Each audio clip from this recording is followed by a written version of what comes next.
Welcome students, कैसे हैं सभी। आपका अपने चैनल क्विक साइंस में बहुत बहुत वेलकम है। जैसा कि हम सीटेट साइंस पेपर 2 की तैयारी कर रहे हैं, जो आपका एग्ज़ाम होने वाला है 7 जुलाई को, और उसी में हमारा आज टॉपिक नंबर 9 हम देखेंगे, मोशन एंड टाइम। और डेफिनेटली यहाँ से आपको एक क्वेश्चन मिलना ही मिलना है। एक क्वेश्चन एग्जाम में आएगा, चाहे वो न्यूमेरिक हो, चाहे वो आपका थ्योरी क्वेश्चन हो। न्यूमेरिक की क्लास मैंने पहले भी करा रखी है, बाकी मैं आगे भी करा दूंगी, और डिस्क्रिप्शन बॉक्स में भी आपको लिंक मिल जाएगा जिसमें आपको सारे न्यूमेरिक मिल जाएंगे जो अभी तक पूछे गए हैं। तो एक न्यूमेरिक आपको एग्जाम में देखने को मिलता है, और वो न्यूमेरिक जो होता है वो आपका मोशन और टाइम वाले चैप्टर से ही देखने को मिलता है। उसके अलावा अगर आपको साइंस पेपर 2 के लिए पूरे अच्छे प्रॉपर नोट्स चाहिए, साथ में सारे previous year question with answer, topic series with question answer सब मिल जाएगा, जिसके रिगार्डिंग आपको 120 रुपीज़ की पेमेंट करनी होगी, और ये मेरा व्हाट्सएप नंबर है। तो आपको सारी चीज़ें मिल जाएंगी। नोट से आप चैप्टर पढ़ेंगे और उसके बाद ये क्वेश्चन को करेंगे तो आपको बहुत ज़्यादा हेल्प जो है अपने एग्जाम में देखने को मिलेगी। तो चलिए देखते हैं पहला क्वेश्चन, और ये क्वेश्चन अभी तक एग्जाम में नहीं बना, इंपॉर्टेंट है। विच ऑफ द फ्लोइंग, क्योंकि एनसीईआरटी में दे रखा है, which of the flowing can not be use for the measurement of time. निम्न में से किसका उपयोग समय मापने के लिए नहीं किया जा सकता। देखिए, समय आप कैसे माप सकते हैं। एक निश्चित समय अंतराल पर अगर कोई चीज़ बार बार हो रही है तो आपको एक अंदाज़ा हो जाएगा कि अच्छा इतने टाइम में ये इतना डिस्टेंस कवर कर रही है, फिर उससे आप बार बार उसी चीज़ से आप अंदाज़ा लगा पाएंगे। ठीक है, तो आप टाइम को मेजरमेंट कर सकते हैं बहुत सी चीज़ों के आधार पर। जैसे देखिए, लीकिंग टैप जो है, अब वो लीक कर रही है तो उसमें पानी जो आप देखेंगे, आप जब चेक करेंगे तो उसमें एक निश्चित समय अंतराल से बार बार टप टप टप पानी टपकता रहेगा, तो उससे भी आप मेजरमेंट ऑफ टाइम जो है वो कर सकते हैं। पेंडुलम से तो आप कर ही सकते हैं। शैडो, देखिए शैडो से भी आप देखते हैं, पुराने लोग पता कर लेते थे, क्योंकि हम पढ़ते हैं सुबह और शाम में जो शैडो होती है वो बहुत लंबी बनती है। दोपहर में जब सिर पे चढ़ जाता है सूरज तो शैडो जो है वो आपकी छोटी हो जाती है। तो बड़ी छोटी शैडो के आधार पर भी मेजरमेंट ऑफ टाइम हो सकता है। लेकिन ब्लिंकिंग ऑफ आइज, ये जो आंखों का झपकना है, देखिए आंख जो है कभी भी झपक जाती है। कुछ 1 सेकंड में हो सकता है 5 बार, 1 सेकंड में 2 बार, मतलब 1 मिनट में आप 10 बार झपका रहे हैं, तो उससे आप एक समय का जो मेजरमेंट है वो नहीं कर सकते। तो किससे आप नहीं कर सकते समय की माप, वो ब्लिंकिंग ऑफ आइज है। तो ऑप्शन नंबर डी जो है वो मेरा यहाँ पर आंसर हो जाएगा। देखिए नेक्स्ट क्वेश्चन देखते हैं, और ये क्वेश्चन भी बहुत इंपॉर्टेंट है। Suppose a boy is enjoying a ride on a merry go round which is moving at a constant speed of 10 metre per second. It implies that the boy is, मान लीजिए कि एक लड़का Mary go round की सवारी का आनंद ले रहा है जो 10 मीटर पर सेकेंड की निरंतर गति से चल रही है। इसका मतलब है कि लड़का यहाँ पर क्या है। देखिए मैरी गो राउंड क्या होता है, आपने देखा होगा बचपन में, गोल वाले जो झूले होते हैं, कार वाले या घोड़े वाले, जिस पर बच्चों को बैठा देते हैं और वो गोल गोल घूमते रहते हैं, वो आपका मैरी गो राउंड होता है। कांस्टेंट स्पीड से चल रहा है। देखिए, लेकिन आप यहाँ पर एक चीज़ देखेंगे, क्योंकि जब ये गोल घूम रहा है तो यहाँ पर दिशा में परिवर्तन हो रहा है। अब जब दिशा की बात आ जाएगी, डिस्टेंस की बात आ जाएगी, तो यहाँ पर हम एक टर्म लेकर आएंगे वेलोसिटी। क्योंकि जो वेलोसिटी होती है, जो वेग होता है, उसमें डिस्टेंस के साथ साथ दिशा में भी आपको जो है वो उस दिशा को भी कंसिडर करा जाता है। तो क्योंकि यहाँ पर वेलोसिटी में जब ये घूमेगी तो वेलोसिटी में चेंज आएगा, तो change in velocity with respect to time, तो उसको हम क्या रिप्रेजेंट करते हैं, उसको हम त्वरण, एक्सीलरेशन से रिप्रेजेंट करते हैं। तो ये जो लड़का है वो क्या है, वो त्वरित गति में है, वो एक्सीलरेटेड मोशन में है। तो ऑप्शन नंबर सी के साथ जो है वो यहाँ पर हम चले जाएंगे। देखिए एक्सीलरेशन क्या होता है, त्वरण क्या होता है, वेग में परिवर्तन। जैसे सपोज एक कार है, वो पहले 5 मीटर पर सेकेंड उसका वेग था, फिर वहाँ पर 10 हो गया, फिर 15 हो गया, फिर 20 हो गया। तो देखिए यहाँ पर समय के साथ साथ वेग में परिवर्तन हो रहा है, और कितने का हो रहा है हर बार में, 5 का, यहाँ पर भी 5 का। तो यहाँ पर हमें कॉन्स्टेंट एक्सीलरेशन बोलेंगे, वो कितने का हो गया, 5 का। तो चेंज इन वेलोसिटी कितने का हो रहा है, बार बार एक निश्चित समय में 5 का ही हो रहा है। तो यहाँ पर हम एक्सीलरेशन, यही जो है चेंज इन वेलोसिटी जो विद रिस्पेक्ट टू टाइम हो रही है, यही आपका त्वरण है, एक्सीलरेशन है। क्योंकि यहाँ पर कांस्टेंट है, बार बार 5 का ही चेंज आ रहा है, तो वो आपका कांस्टेंट एक्सीलरेशन हो गया। तो यहाँ पर इसी तरह से क्या हो रहा है कि क्योंकि वो गोल घूम रहा है तो वेलोसिटी में, वेग में परिवर्तन हो रहा है एक समय के साथ, तो बॉय यहाँ पर क्या है, वो एक त्वरित गति में है। ऑप्शन नंबर सी जो है वो मेरा यहाँ पर आंसर होगा। नेक्स्ट क्वेश्चन देखते हैं, और ये भी आपके लिए बहुत इंपॉर्टेंट क्वेश्चन है, क्योंकि 2024 में ऐसा ही क्वेश्चन बना था, तो ये अभी तक नहीं बना है और ये आपके लिए इंपॉर्टेंट हो जाएगा। विच of the following is true of a free falling body. निम्न में से कौन सा एक स्वतंत्र रूप से गिरने वाले शरीर के लिए सत्य होता है। तो यहाँ पर आपको याद रखना होगा, it has a constant non zero acceleration. इसमें क्या होता है, निरंतर गैर शून्य त्वरण होता है, एक्सीलरेशन होता है, जिसकी वैल्यू क्या होती है, ग्रेविटेशनल फोर्स के बराबर होती है 9.8 9.8 मीटर पर सेकेंड स्क्वायर, जो कि क्या है आपका कांस्टेंट है। तो it has a constant non zero acceleration. ये आप याद रखिएगा, बहुत इंपॉर्टेंट है। क्या कांस्टेंट रहता है एक फ्री फॉल बॉडी में? आपका जो एसिलेरेशन है, जो त्वरण है, वो आपका कांस्टेंट रहता है, जो कि नॉन जीरो वैल्यूज़ की वहाँ पर होती है। अब ऐसा ही क्वेश्चन आपका देखिए इससे रिलेट करते हुए 2024 में बना। A ball is thrown up in the air, it reaches the maximum height then return to the thrower, which of the flowing quantity have the same value during the upward and downward motion. एक गेंद को हवा में ऊपर की ओर फेंका गया, फिर अधिकतम ऊंचाई पर पहुंचने के तत्पश्चात फेंकने वाली वह वापस आ गई। ठीक है, तो उस केस में हमें बताना है कौन सी राशियां यहाँ पर समान रहेंगी। तो उस केस में भी आंसर हो जाएगा आपका एसिलेशन, जो त्वरण है वो यहाँ पर समान रहेगा। तो ऑप्शन नंबर 1 यहाँ पर आंसर होगा। ये क्वेश्चन बन चुका है। अगर ये क्वेश्चन बन जाए फ्री फॉलिंग बॉडी के केस में, तो आपको याद रखना होगा उसमें जो एसिलेरेशन है वो कांस्टेंट होता है, त्वरण वहाँ पर जो होता है वो आपका निरंतर जो है वहाँ पर कांस्टेंट रहता है, और उसकी वैल्यू कितनी होती है 9.8 मीटर पर सेकंड स्क्वायर वहाँ पर हो जाती है, जो कि नॉन जीरो हो जाती है। ठीक है, तो ये इंपॉर्टेंट है, याद रखिएगा। देखिए ये क्वेश्चन भी इंपॉर्टेंट है, अभी तक बना नहीं है। अब देखिए यहाँ पर ये टाइम है, ये डिस्टेंस है, क्योंकि डिस्टेंस टाइम ग्राफ हमारा यहाँ पर बहुत ज़्यादा रोल बड़ा प्ले करता है। अब यहाँ पर देखिए 4 कार दे रखी हैं, ये बी कार है, ये ए कार है, ये डी कार है, ये सी कार है। तो उनके बारे में यहाँ पर कुछ लिखा भी है। अब उसके आधार पर हमें बताना है कि करेक्ट स्टेटमेंट कौन सा है। देखिए अगर कार बी की बात करूँ तो मैं इस समय में ये कुल इतना ही डिस्टेंस कर पाई, जबकि कार ए जो है वो इससे कम समय में इससे ज़्यादा डिस्टेंस कवर कर पाई, और ये वाली तो उससे और भी कम समय में ज़्यादा डिस्टेंस कर पाई, और ये वाली कार तो बहुत ही कम समय में इतना ऊंचा डिस्टेंस कर पाई। तो अब यहाँ पर हमें करेक्ट स्टेटमेंट बताना है। देखिए तो यहाँ पर आपको दिख रहा होगा, ये जो कार बी है ये इसने समय भी बहुत ज़्यादा लिया, क्योंकि समय तो आगे बढ़ता चला गया। यहाँ पर देखिए, अगर आप इस तरह से देखें, समय ऐसे रहा होगा 1 second, 2 second, 3 second, 4 second, 5 second. तो देखिए यहाँ पे यहाँ आई, तो मतलब 5 सेकेंड में यहाँ पर अगर मैं डिस्टेंस मान लूँ 10, 20, फिर यहाँ पर 30, यहाँ पर 40, तो देखिए कुल इतने 5 सेकेंड में कुल इसने 20 जो मीटर है वो यहाँ पर कवर किया। 5 सेकेंड में कुल 20 मीटर कवर किया, जबकि अगर मैं ए की बात करूँ तो ये तो और भी कम है। तो मतलब इसने 4 सेकेंड में ही हो सकता है 40 मीटर कवर कर लिया हो। और डी की बात करूँ तो डी तो और ऊंचा है, मतलब और भी कम, 3 सेकेंड में हो सकता है इसने और कम डिस्टेंस कवर करा हो। और अगर मैं सी की बात करूँ तो ये कार तो सबसे फास्ट है, क्योंकि इसने सबसे कम समय में सबसे ज़्यादा दूरी ऊपर तक क्या करी है, कवर करी है। तो उसी के बेसिस पर हमें बताना है क्या आंसर होगा। तो यहाँ पर आपको साफ साफ दिख रहा है ऑप्शन नंबर बी यहाँ पर सही होगा। कार बी जो है वो सबसे ज़्यादा स्लोएस्ट है, क्योंकि इसने सबसे कम डिस्टेंस कवर करा है बहुत ज़्यादा टाइम में। तो कार बी जो है वो यहाँ पर क्या हो गई, स्लोएस्ट हो गई, सबसे कम जो है उसकी यहाँ पर गति होगी। तो ये क्वेश्चन बना नहीं है, बन सकता है, इंपॉर्टेंट है। अब देखिए ये भी इंपॉर्टेंट है, slope of a velocity time graph हमको क्या देता है। वेलोसिटी टाइम हमको क्या देता है, हमको त्वरण देता है, एसिलरेशन देता है। तो ऑप्शन नंबर सी के साथ हम यहाँ पर चले जाएंगे, इंपॉर्टेंट है, याद रखेंगे। त्वरण, एसिलरेशन क्या होता है, चेंज इन वेलोसिटी, वेग में परिवर्तन, एक निश्चित समय में जो वेग में परिवर्तन होता है वो आपका त्वरण है। अब देखिए अगर आपका एसिलरेशन ज़ीरो है, त्वरण ज़ीरो है, तो क्या वेलोसिटी जो वेग होता है वो भी ज़ीरो होता है? नहीं।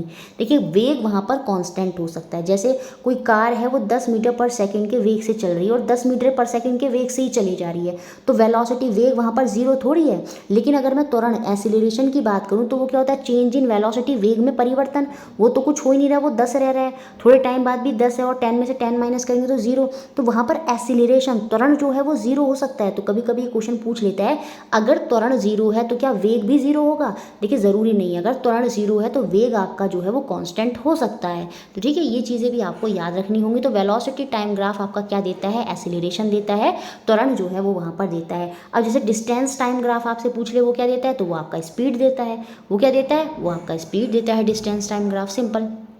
अब देखिए क्वेश्चन बहुत इंटरेस्टिंग और बहुत इंपॉर्टेंट है, अभी तक बना नहीं है, एनसीईआरटी में दे रखा है। जो भुजू है वो goes to the football ground to play football. Bhuju जो है फुटबॉल ग्राउंड में जाता है फुटबॉल खेलने के लिए, और डिस्टेंस टाइम ग्राफ जो है उसका जर्नी का from his home to the ground is given below. जो उसका डिस्टेंस टाइम ग्राफ है, जो उसे घर से वो ग्राउंड में पहुंचा है, वो यहाँ पर दे रखा है। तो अब उसी के बेसिस पर हमसे कुछ क्वेश्चंस यहाँ पर पूछे गए हैं।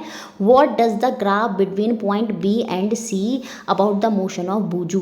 तो बिंदु बी और सी, ये बिंदु बी है और ये बिंदु सी के बीच का ग्राफ भुजू की गति के बारे में क्या दर्शाता है। अब देखिए 4 से 8 मिनट, इसको 4 मिनट से 8 मिनट पर ये आ गया, लेकिन जो इसका डिस्टेंस डिस्टेंस है वो अभी भी 150 मीटर ही है। सी बी पॉइंट पर भी 150 मीटर है और सी पॉइंट पर भी जो इसका डिस्टेंस है वो 150 मीटर है। इसका मतलब उसने कोई डिस्टेंस कवर वहाँ पर किया ही नहीं। इसका मतलब भुजू वहाँ पर क्या था, वो वहाँ पर रेस्ट में था। तो ग्राफ बिटवीन बी और सी इज़ अ हॉरिजॉन्टल लाइन, क्योंकि वो सीधी रेखा थी, मतलब 150 मीटर पर ही रुकी हुई सीधी रेखा है बी से सी में। इट मीन्स ये इंडिकेट करता है कि भुजू वहाँ पर रेस्ट में है, वो खड़ा ही रहा 4 से 8 मिनट में, उसने कोई डिस्टेंस वहाँ पर कवर नहीं किया, तो हम ये बोलेंगे वो रेस्ट में है। और उस केस में उसकी स्पीड क्या हो सकती है, वो आपकी जीरो जो है वहाँ पर हो जाएगी। तो इस तरह से आपसे पूछ लेगा क्वेश्चन।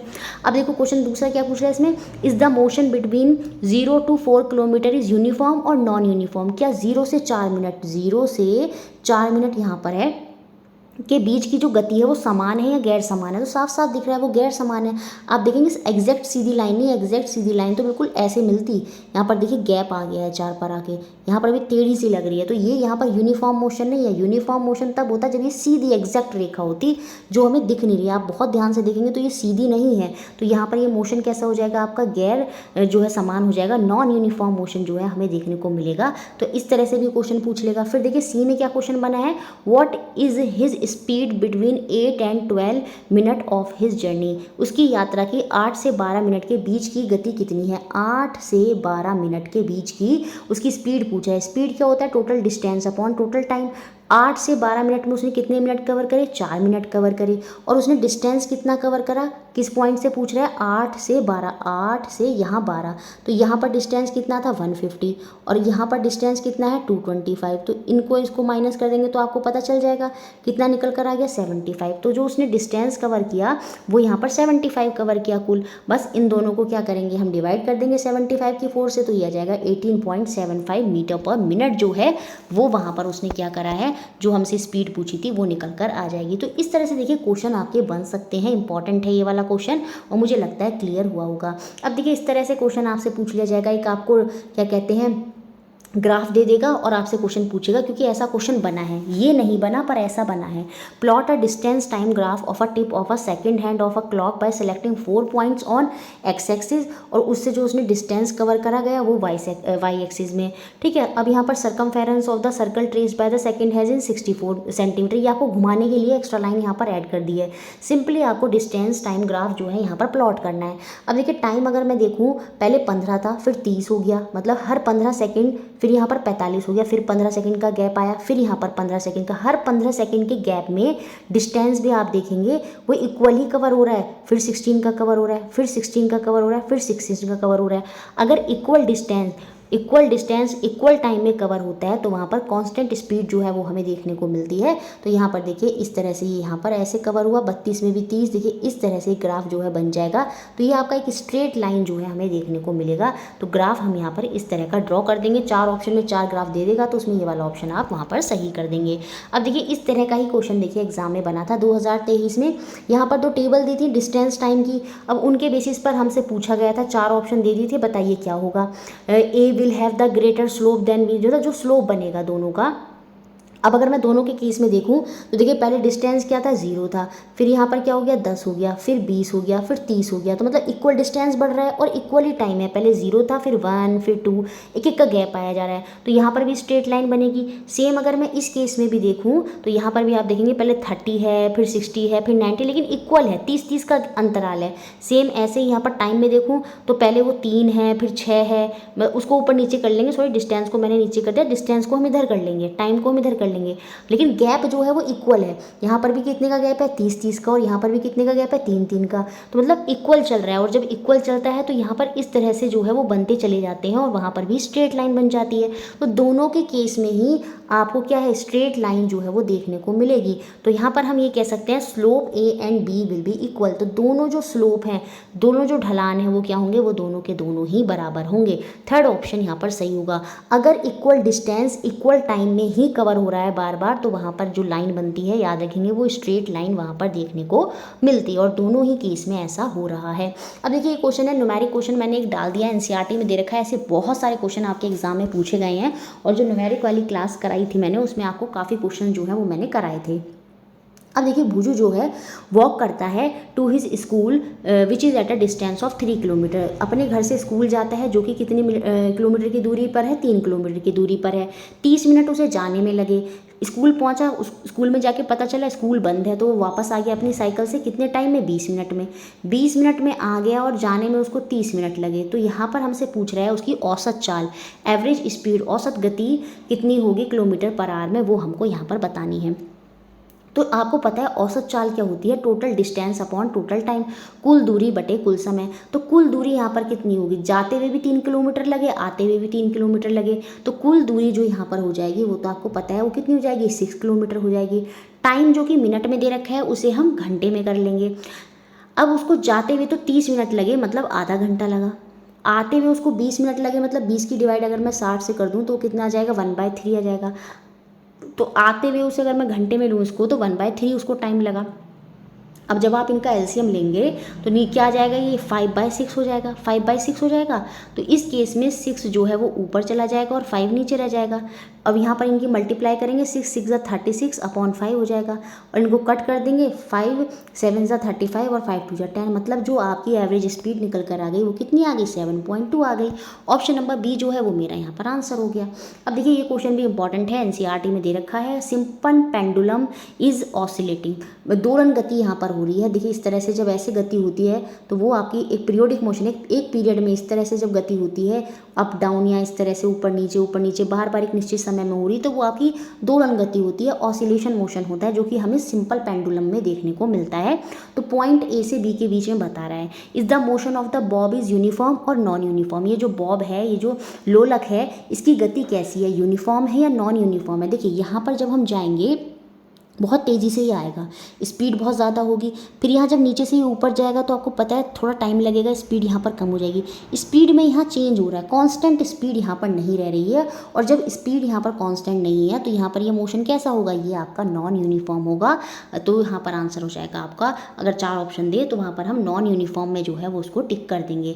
अब देखिए ऐसे ही क्वेश्चन ये अभी तक बना नहीं है, इससे रिलेट करता हुआ जो क्वेश्चन बना था वो ये बना था एग्जाम में, और ये क्वेश्चन भी एनसीईआरटी में दे रखा है, तो आपके लिए बहुत इंपॉर्टेंट क्वेश्चन होने वाला है। तो पहली बात तो आपको याद रखना है, पेंडुलम जो होता है उसमें अगर आपसे पूछे किस तरह की गति होती है, तो उसमें दोलन गति होती है, ऑसिलेटरी मोशन जो है उसमें हमें देखने को मिलता है। जैसे आपने क्या होगा, जो सिलाई सिलने वाली मशीन होती है उसमें जो निडल होती है उसकी वो भी ऊपर नीचे होती है, उसमें भी दोलन गति, ऑसिलेटरी मोशन जो है हमें वहाँ पर भी देखने को मिलता है।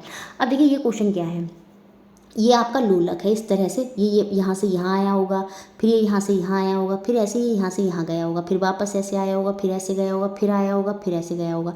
तो इस तरह से यहाँ पर हमें दोलन गति जो है एक निश्चित समय अंतराल में जो है वो हमें यहाँ पर देखने को मिल रही है। तो पीरियोडिक मोशन भी है, साथ में ऑसिलेटरी मोशन भी है।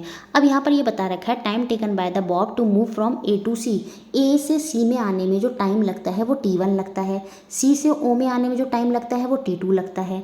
तो इस तरह से हमें टाइम पीरियड बताना है सिंपल पेंडुलम का, एक सरल लोलक का आवर्त काल कितना होगा। देखिए आवर्त काल जो होता है वो कितना माना जाता है, पूरा एक चक्कर कब माना जाता है, वो पेंडुलम अगर यहाँ से गया है तो वो यहाँ जाएगा, ठीक है, वापस क्या हो जाएगा, यहीं पर आ जाएगा। तो ये पूरा एक दोलन माना जाता है कि पहले क्या गया, पहले वो गया और वापस अपनी जगह पर ही आ गया। तो ये टाइम पूछ रहा है कितना टाइम उसमें लगेगा, यहाँ T1 लगा, यहाँ T2 लगा। सेम ऐसे इतना डिस्टेंस जाने में और उससे आगे डिस्टेंस जाने में भी क्या लगा होगा, T1 और T2 ही लगा होगा। ठीक है, ये तो एक साइड का हो गया। ठीक है, ये काम एक बार हुआ T1 + T2, फिर यहाँ पर फिर से हुआ T1 + T2, तो ये तो एक बार यहाँ हो गया, फिर दूसरी बार इस तरह से गया होगा, फिर वापस भी तो आया होगा, तीसरी बार वापस यहाँ तक आया होगा, ठीक है, फिर यहाँ पे यहाँ तक गया होगा। तो इस तरह से पूरा उसका एक चक्कर हुआ होगा, 4 बार में हुआ, 4 बार T1 + T2 हुआ। तो यहाँ पर आंसर हो जाएगा ऑप्शन नंबर डी। तो टाइम पीरियड कितना हो जाएगा, T1 + T2 एक बार का, फिर यहाँ से एक बार का और फिर वापस आया, फिर एक बार और, फिर वापस आया, फिर एक बार और। तो कुल मिलाकर T1 + T2 कितनी बार हुआ, 4 बार हुआ। तो यहाँ पर जो टोटल टाइम निकल कर आ गया वो आ गया आपका 4 T1 + T2। तो ऑप्शन नंबर 4 के साथ हम चले जाएंगे। देखिए इसी तरह का क्वेश्चन आपका जो भी हमने देखा पीछे उससे रिलेट करता हुआ ही क्वेश्चन आपका 2 फरवरी 2023 में बना। इन अ सिंपल पेंडुलम, एक सरल लोलक में जो डिस्टेंस दे रखा है मीन पोजीशन से एक्सट्रीम पोजीशन का वो D दे रखा है। अब देखिए कोई लोलक होता है, उसमें ये जो बीच में होता है ये इसकी मीन पोजीशन होती है, और जितनी ऊंचाई तक ये ऊपर जाता है ये इसकी क्या होती है, ये एक्सट्रीम पोजीशन होती है। सेम हम इधर भी बना लेंगे इसकी एक्सट्रीम पोजीशन। तो इसने कहा जो डिस्टेंस है इसका मीन पोजीशन से और इसकी एक्सट्रीम पोजीशन के बीच में वो कितना कितना डिस्टेंस है, वो आपका डी डिस्टेंस जो है वो क्वेश्चन में दे रखा है। और जो टाइम लगता है बॉब के द्वारा d/4 डिस्टेंस कवर करने में, वो d/4, डी का भी चौथाई हिस्सा कवर करने में जितना समय लगता है वो t1 होता है। तो d को कवर करने में कितना समय लगेगा, ये 4 ऊपर चला जाएगा, तो d को कवर करने में जो टाइम लगेगा वो लगेगा 4t1 का टाइम लगेगा। तो देखिए अब हमें यहाँ से ये क्लियर हो गया, क्योंकि ये डिस्टेंस, इतना डिस्टेंस कितना मेरा d था, तो d को कवर करने में कितना टाइम लग रहा है, 4t1 का टाइम लग रहा है। तो यहाँ पर टाइम पीरियड ऑफ पेंडुलम पूछ रहा है, तो टाइम पीरियड कितना होगा आपको पता है, पहले लोलक यहाँ से यहाँ गया होगा, फिर यहाँ से यहाँ गया होगा, फिर वापस यहाँ से यहाँ आया होगा, फिर वापस यहाँ से आया होगा। अब यहाँ जाने में अगर 4t1 लग रहा है तो यहाँ जाने में भी 4t1 लगा होगा, यहाँ से वापस आने में भी 4t1 लगा होगा, और वापस अपनी पोजीशन आने में फिर से 4t1 लगा होगा। 4 बार 4t1 मतलब कितना हो गया, 16t1 का जो टाइम है वो यहाँ पर लगा होगा। तो ऑप्शन नंबर 4 जो है वो मेरा यहाँ पर आंसर हो जाएगा। देखिए time period of a simple pendulum does not depend on, एक सरल लोलक का जो कालावधि होती है वो किस पर निर्भर नहीं करती है, वो उसके मास पर या किस तरह का मटेरियल का जो बॉब बना है, जो गोलक होता है उसमें क्या पदार्थ है या उसका कितना द्रव्यमान है, उस पर ये निर्भर नहीं करता, जबकि उसकी लंबाई पर जो है वो निर्भर करता है। जो टाइम पीरियड होता है पेंडुलम का वो उसकी लेंथ पर निर्भर करता है। Time period is directly proportional to √L, ये आपको याद रखना होगा। तो वो कैसा मास है उसका या क्या मटेरियल है बॉब का, उस पर निर्भर नहीं करता। तो ऑप्शन नंबर 3 हमारा यहाँ पर आंसर हो जाएगा। अब देखिए लेंथ पर कैसे डिपेंड करता है, उससे क्वेश्चन यहाँ पर बने हैं। Which of the following changes in a simple pendulum which lead to an increase in its time period, एक सरल लोलक में निम्न में से कौन सा परिवर्तन लाने से उसका जो आवर्त काल है वो बढ़ जाएगा। अब इसको आप बचपन से समझिए। बचपन में वो जो झूले होते थे आपको, जिसमें आप आगे जाते थे पीछे जाते थे, पेड़ पर बांधकर रस्सी जो बैठ के झूला करते थे, है ना, वो वाला झूला जो होता है जो सावन के महीने में जिस पे बैठ के झूलते हैं, उसमें आपने देखा होगा आप नॉर्मल जब झूलते थे तो आप बहुत ज़्यादा तेज़ नहीं चलते थे, लेकिन अगर आप उस पर खड़े हो जाते थे तो और फिर जब उसको चलाते थे तो वो बहुत तेज़ तेज़ आगे पीछे जाता था। खड़े होने से क्या हुआ, आपने उसकी लेंथ को क्या कर दिया, कम कर दिया। सपोज़ पहले ये था आप यहाँ बैठे थे और यहाँ बैठकर इसको क्या कर रहे थे, झूले को आगे पीछे कर रहे थे, लेकिन जब आप खड़े हो गए तो अब आप यहाँ आ गए, तो उससे क्या हो गया, आपकी लेंथ जो है वो कम हो गई, जिससे क्या हो गया, जो टाइम पहले ज़्यादा लग रहा था यहाँ से यहाँ आने में, जब लेंथ कम हो गई तो टाइम वहाँ पर क्या हो गया, कम लग रहा है अब इधर से उधर आने में। तो इस तरह से आपको समझ में आया होगा कि कैसे जो टाइम है वो लेंथ पर निर्भर करता है। अगर मैंने टाइम पीरियड बढ़ा दिया, ठीक है, टाइम पीरियड बढ़ा दिया, तो क्या कह रहा है, which of the following changes in a simple pendulum will lead to the increase in its time period.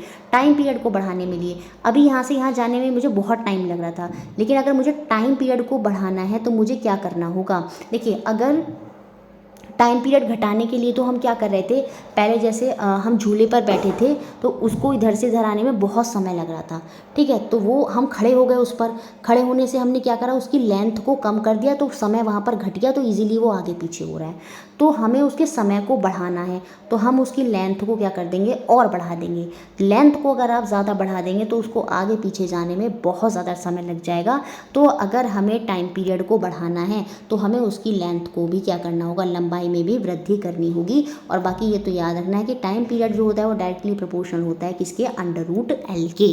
तो ये मैंने आपको एग्जांपल से इसलिए समझाया वो झूले वाला, कि झूले पे हम खड़े हो जाते थे, क्यों, क्योंकि हम उसका टाइम कम कर देते थे जिससे वो आगे पीछे आसानी से चली जाए। लेंथ कम कर दी तो टाइम भी कम हो गया, लेंथ बढ़ा देंगे तो टाइम भी वहाँ पर बढ़ जाएगा। अब देखिए इसी से रिलेट करता हुआ एक क्वेश्चन और बना आपका एक पेपर में, what would be the time period of a simple pendulum if the length is increased 4 time.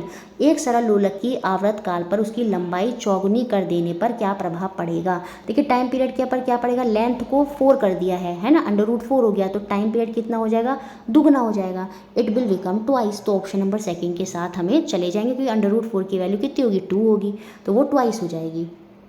अब देखिए यहाँ पर एक क्वेश्चन और दे रखा है, the Bob of a simple pendulum is release from the mean position towards the extreme position, which of the following is true for the Bob at the extreme position. देखिए यहाँ पर सिंपल मीन पोजीशन यहाँ पर centre में होगी एक लोलक की, उसको एक्सट्रीम पोजीशन तक लेके जाना है।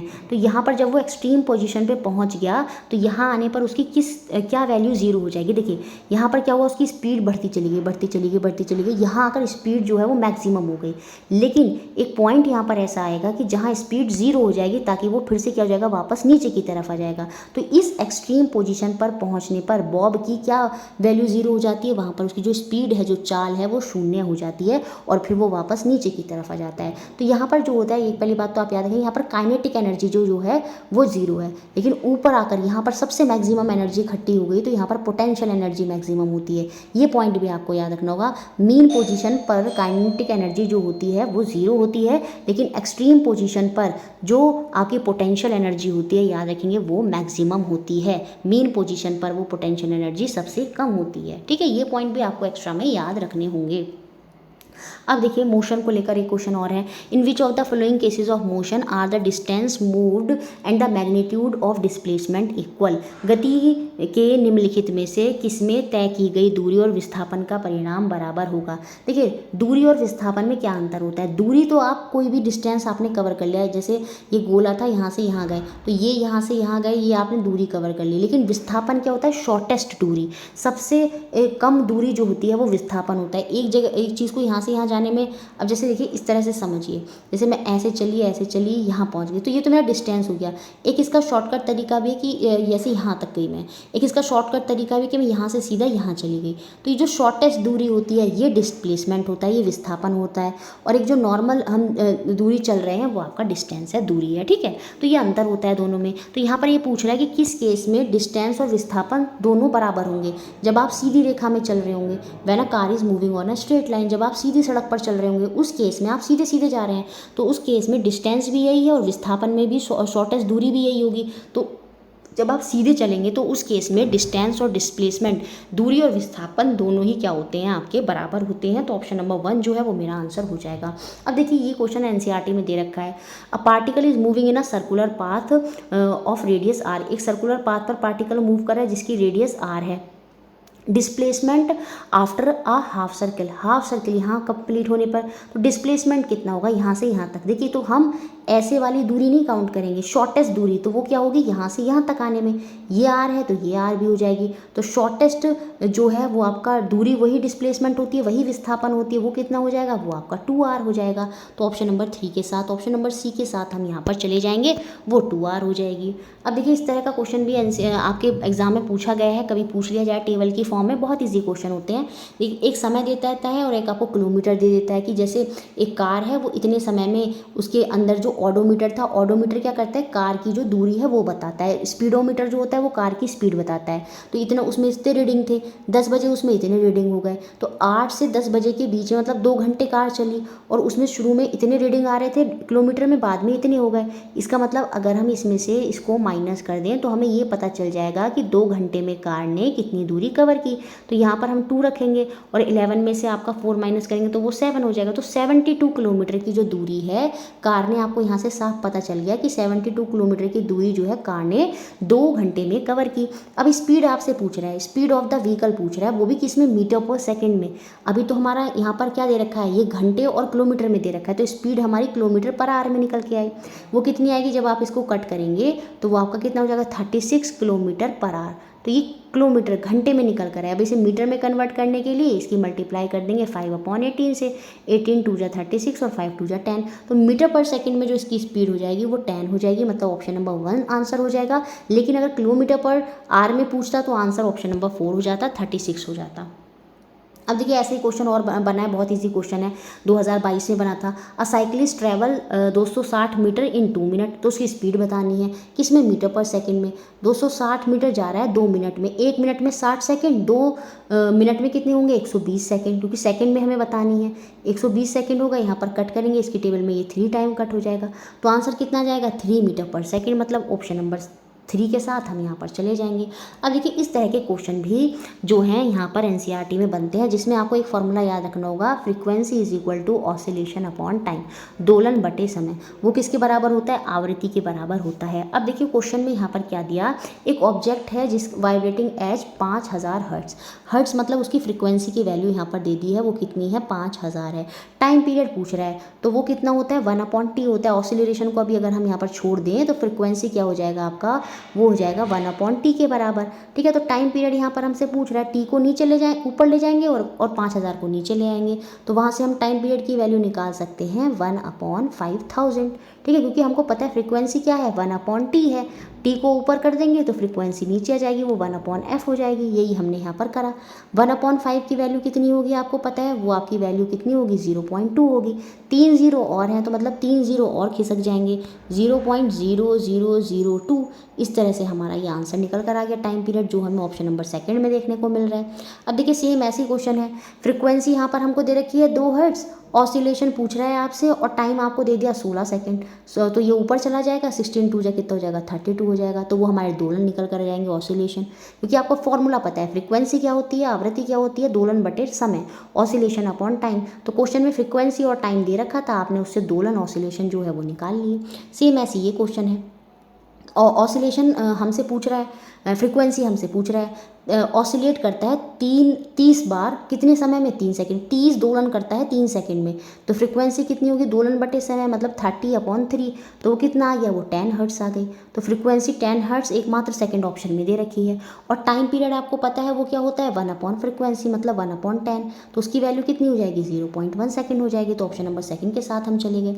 सेम ऐसी ये क्वेश्चन है, 80 टाइम एक दोलन कर रहा है 8 सेकंड में, तो फ्रीक्वेंसी आपसे पूछ रहा है, तो इसको कट करेंगे तो 10 आएगा, तो 10 हर्ट्स यहाँ पर हमारी फ्रीक्वेंसी हो जाएगी। इस तरह के क्वेश्चन आपके बने हैं एग्जाम में। अब देखिए यहाँ पर ये है, bicycle is moving on a straight road eight a constant speed, the wheel of the cycle exhibit. कोई साइकिल किसी सीधी सड़क पर नियत चाल से चल रही है, तो साइकिल के पहिए यहाँ पर क्या दर्शाएंगे, तो याद रखना है वो सर्कुलर मोशन में है। ट्रांसलेशन मोशन क्या होता है, स्थानांतरीय गति क्या होती है, जब कोई वस्तु एक जगह से दूसरी जगह जाती है, उसने अगर कोई भी स्थान में परिवर्तन करा तो वो आपकी ट्रांसलेशन हो गई। पीरियोडिक मोशन क्या होता है, जैसे एक निश्चित समय में बार बार एक ही दूरी कवर करो, एक पीरियड में बार बार वही चीज़ कवर करी जाती है, तो वो आपका पीरियोडिक मोशन जो है वहाँ पर हमें देखने को मिलता है। जैसे अर्थ में हमें देखने को मिलता है पीरियोडिक मोशन, तो वो पीरियोडिक मोशन हो गया। तो यहाँ पर बाइसिकल एक कांस्टेंट स्पीड से जा रही है, तो मतलब एक निश्चित समय में बार बार वही चीज़ को कवर करी जाए, तो एक पीरियड में कवर करी जा रही है, तो वो पीरियोडिक मोशन भी है, क्योंकि वहाँ एक जगह से दूसरी जगह जा रही है और बाकी वो गोल गोल घूम रही है बाइसिकल, तो उसके जो व्हील हैं बाइसिकल के साथ घूम रहे हैं, तो वो वहाँ पर सर्कुलर मोशन जो है वो भी देखने को मिल रहा है। तो ऑप्शन नंबर ए यहाँ पर जो है वो हमारा यहाँ पर सही हो जाएगा। ये आपको याद रखना होगा, ठीक है, बहुत इंपॉर्टेंट है।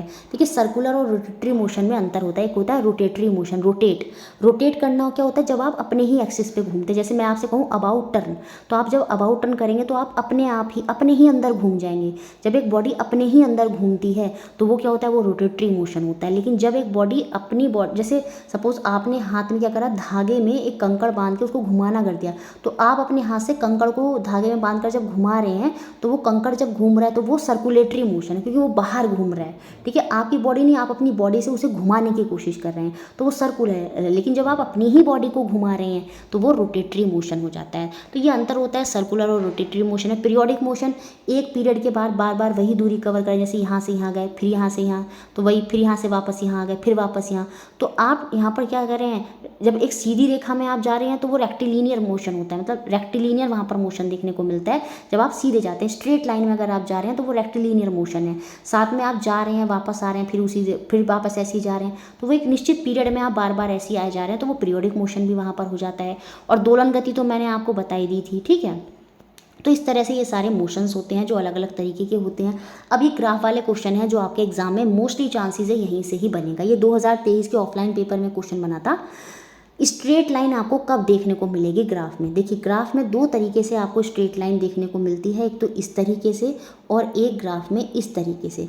ये वाली स्ट्रेट लाइन जब बनती है, जैसे मैं इक्वल डिस्टेंस एक इक्वल इंटरवल ऑफ टाइम में कवर कर रही हूँ, तो उस केस में इस तरह से बन जाती है ये आपकी लाइन, और वहाँ पर आपकी कांस्टेंट स्पीड या कांस्टेंट वेलोसिटी टाइम ग्राफ में कांस्टेंट जो त्वरण है वो आपका समान निकल कर यूनिफॉर्म एक्सीलरेशन देखने को मिल जाता है। तो वहाँ पर आपकी स्ट्रेट लाइन जो है वो हमें देखने को मिलती है। ठीक है, जब आपकी स्पीड क्या है, आपकी कांस्टेंट स्पीड जो है वहाँ पर आपकी बार बार बन रही है।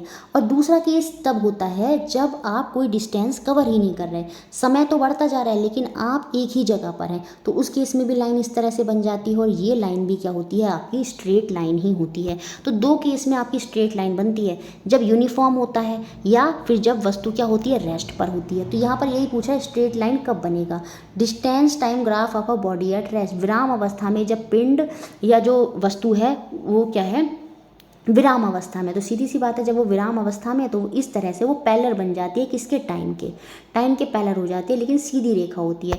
तो इस केस में भी स्ट्रेट लाइन आपको देखने को मिलेगी ए में। Velocity time graph of a body moving in a uniform acceleration, बिल्कुल यूनिफॉर्म एक्सीलरेशन यहाँ पर इस तरह से, इसमें भी आपको स्ट्रेट लाइन जो है वो देखने को मिलेगी। तो ऑप्शन नंबर बी में भी स्ट्रेट लाइन देखने को मिलेगी। Distance time graph of a body moving with uniform acceleration, देखिए जब भी ये आ जाए तो यहाँ पर आपका बनता है क्या, पैराबोला। ठीक है, अगर पूछ लिया जाए distance time graph of a body moving with a uniform acceleration, एक समान त्वरण में वेलोसिटी टाइम नहीं दे रहा, डिस्टेंस टाइम आपको दे रहा है, तो याद रखना उसमें पैराबोला बनता है। क्या बनता है, पैराबोला बनता है। तो सी में स्ट्रेट लाइन नहीं बनेगी, सी ऑप्शन बाहर होगा। तो मेरा ये बाहर हो गया यहाँ पर। Velocity time graph of a body at a rest, बिल्कुल इस केस में भी वेलोसिटी टाइम का ग्राफ है, बॉडी रेस्ट में है, तो उसमें भी स्ट्रेट लाइन आ जाएगी। तो ए, बी और डी के केस में जो आपको स्ट्रेट लाइन है वो देखने को मिलेगी। तो ऑप्शन नंबर सेकंड के साथ हम यहाँ पर चले जाएंगे। अब देखिए ये क्वेश्चन देखते हैं। An object is moving linearly with a uniform velocity, uniform velocity से जो ऑब्जेक्ट है वो मूव कर रहा है। If the time is represented along x axis, time को हम एक्स एक्सिस पर रख रहे हैं, वेलोसिटी को वाई एक्सिस पर रखेंगे। ठीक है, यूनिफॉर्म वेलोसिटी है, वेलोसिटी यूनिफॉर्म है, मतलब उसमें कोई परिवर्तन नहीं हो रहा, कोई पिंड रेखीय है, एक समान वेग है। वेग अगर 10 है तो वो 10 ही रह रहा है, 10 रह रहा है, इट मीन्स समय तो बढ़ता जा रहा है, 10 हो गया समय, 20 हो गया, 30 हो गया, लेकिन जो वेग है उसमें कोई परिवर्तन नहीं हो रहा है। इसका मतलब ऐसे ही लाइन रह रही है, टाइम तो बढ़ रहा है लेकिन जो वेलोसिटी है वो अभी भी 10 की 10 ही है। तो यहाँ पर ये सीधी लाइन बन जाएगी और ये सीधी लाइन क्या होगी, पैरेलल होगी, किसके, टाइम एक्सिस के। यहाँ पर एक्स में क्या है, टाइम है, तो यहाँ पर यही पूछ रहा था क्या होगा, डिस्टेंस टाइम की तो हम बात ही नहीं करेंगे क्योंकि यहाँ पर वेलोसिटी की बात हो रही है। तो यहाँ पर ऑप्शन नंबर 3 के साथ हम चले जाएंगे कि जो वेलोसिटी टाइम का ग्राफ दे रखा है इसमें जो मोशन होगा वो स्ट्रेट लाइन होगा, और वो स्ट्रेट लाइन क्या होगी, वो पैरेलल होगी, किसके, एक्स एक्सिस के, क्योंकि एक्स एक्सिस पर क्या है, टाइम तो बढ़ रहा है मेरा, लेकिन वेलोसिटी जो है वो मेरी कांस्टेंट है। तो यहाँ पर इस तरह की स्ट्रेट लाइन बन जाती है जो कि पैरेलल होती है, किसके, टाइम के या फिर एक्स एक्सिस के। तो ऑप्शन नंबर 3 के साथ हम यहाँ पर चले जाएंगे। अब देखिए ऐसी क्वेश्चन यहाँ पर ही बार बार बने हैं। डिस्टेंस टाइम ग्राफ है, जो स्ट्रेट लाइन है, दो ही केस में स्ट्रेट लाइन बनती है, मैंने आपको बता दिया, जब ऑब्जेक्ट रेस्ट पर होगा या फिर वो यूनिफॉर्म स्पीड से जा रहा होगा। यूनिफॉर्म एक्सीलरेशन में तो मैंने आपको बता दिया क्या बनता है, पैराबोला बनता है। तो यहाँ पर सी नहीं आएगा, ए और बी के केस में आपको क्या देखने को मिलेगी, स्ट्रेट लाइन जो है वो देखने को मिलेगी। ऑप्शन नंबर सेकंड के साथ यहाँ पर हम जाएंगे। अब देखिए वेलोसिटी टाइम ग्राफ में पूछ रहा है मूविंग विद जीरो एक्सीलरेशन, मैंने बता दिया अगर एक्सीलरेशन जीरो है तो ज़रूरी नहीं है कि वेलोसिटी जो है, वेग जो है वो भी जीरो हो, वो कांस्टेंट वहाँ पर हो सकता है। ठीक है, अब यहाँ पर ये कह रहा है जीरो एक्सीलरेशन है, त्वरण क्या है, वो आपका जीरो है।